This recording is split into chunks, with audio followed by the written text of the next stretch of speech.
Welcome to MacGyver's Workshop, where you never know what we're going to be working on next. If you're not too careful, you just might learn something. Hi there, and welcome to another episode of MacGyver's Workshop, where you never know what we're going to be working on next, and if you're not too careful, you just might learn something. So we're carrying on here, converting our non-AC 82 F-150 to having factory air conditioning, and it's quite a challenge. There's no doubt about it. And I highly recommend that you have the cab off the truck when you do this, because I don't see how anybody can do this with it on the truck. There's just no way to get in and line all this stuff up. And alongside all the careful measuring and drilling and cutting, you need a little bit of luck too. So anyhow, so I've got my inside section, or half of the evaporator and heater core box assembly. They sandwich the firewall, and for the most part, the original outside air intake and this hole right here are the same, or very similar enough that the box will sandwich up and it'll work. And it seems like what I've got to do is we've got to cut this hole right here, and as I said previously in my other video, that's for the interior air recirculation, or max AC. That's what it means.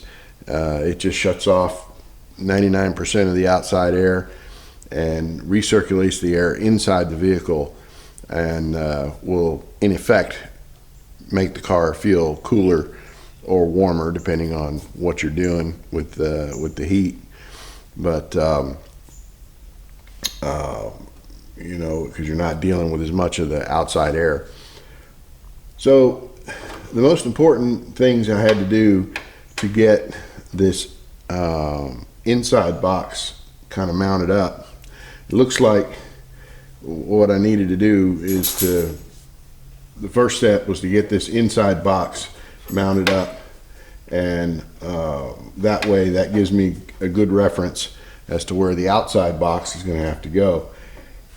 And it has two protrusions that stick through the firewall, which kind of makes it a little easier, once you have it clamped up in there, to kind of hold itself in position.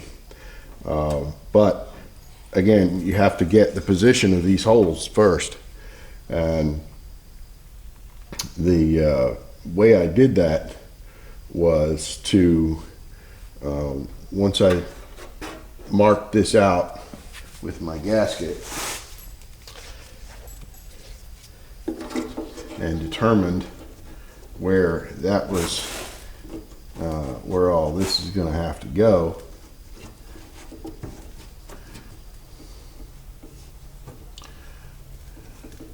Then I was able to mark this and then drill 11/16 hole. Of course, you start with a small bit and work your way up. Don't try and do it all, hog it out with one bit, and you'll be there all day. And that allows that to hang in there. And then from that point, I was able to clamp the other side in there with this pressed against the firewall on the inside, and I could kind of scribe around it with a Sharpie on the inside to mark my hole, and then drill another 11/16 hole here. And then there's also a screw hole that needs to be drilled here, and that's easy enough to do while you've got this thing clamped in and you don't have this hole drilled yet. You can mark your hole and drill your pilot hole here, and then enlarge it as needed, later. Or after you get this hole done, then it's flush up against the firewall and you can just drill through it, and easy peasy. We will need to make this hole larger, because on the air-conditioned vehicle, your heater core tubes come through here. So we're going to have to kind of extend this out and bring it around. So I think what I'll do is I'll drill another hole, and I have drill bits on up to like an inch. So I'll get that hole drilled, and then, you know, take a saw and clean it up and then grind it, so I'll have a nice oval hole where my two heater core lines can come in. And then once that's done, then I can go ahead and drill my interior air hole here. Looks like this hole is not super critical. It does have to be big enough to allow enough air to go through, but you know, it's not a precision hole, you know. So I'm going to come in a little bit from my lines here just to make sure, you know, I don't overcut. All right, I'm going to zoom the camera in here just a wee bit so you can see what I'm working on a little bit better.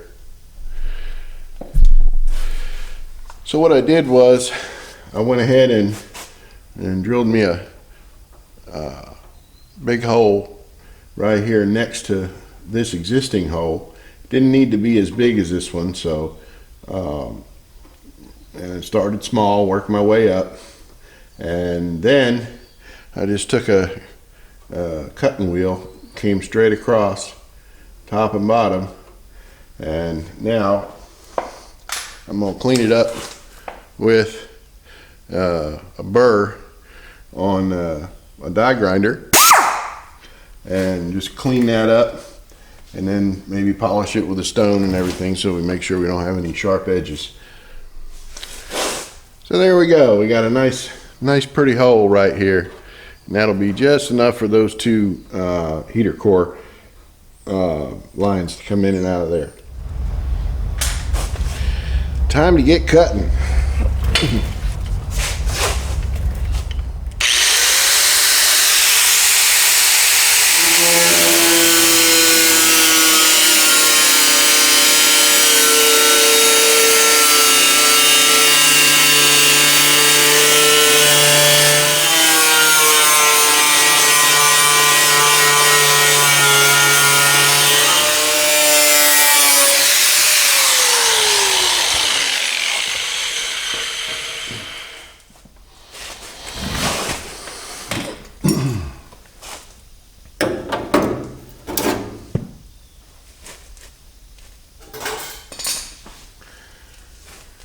Whew!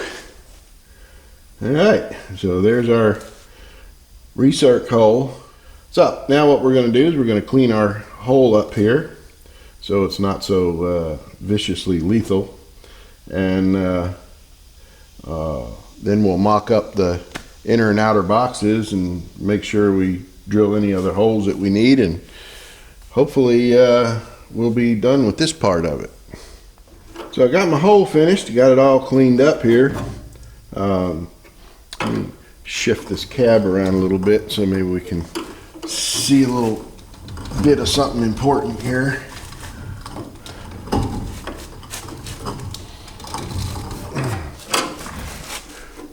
You can see right here, let me play with my camera angle here and zoom in.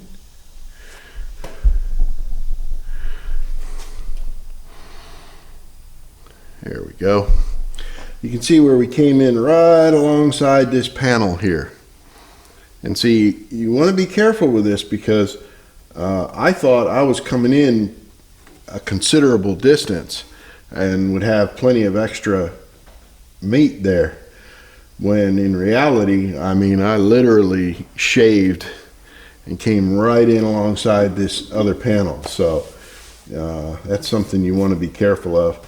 And you're going to run into body sealer, so may want to take a putty knife and scrape off some of the excess on the backside so you don't gum your disc up. So it can be done. It ain't easy, but I got it in there and it fits upright. Nothing's, jury rigged or hinky rigged or anything like that. And of course I don't have any of the cores or anything in there right now, but it's just for setting the boxes up. But got everything to where it'll sandwich up good on the firewall and everything fits. So we'll call that a win, sort of, because really had to work for it. but yeah, so yeah, you can make factory AC on a non-AC truck. So there you have it.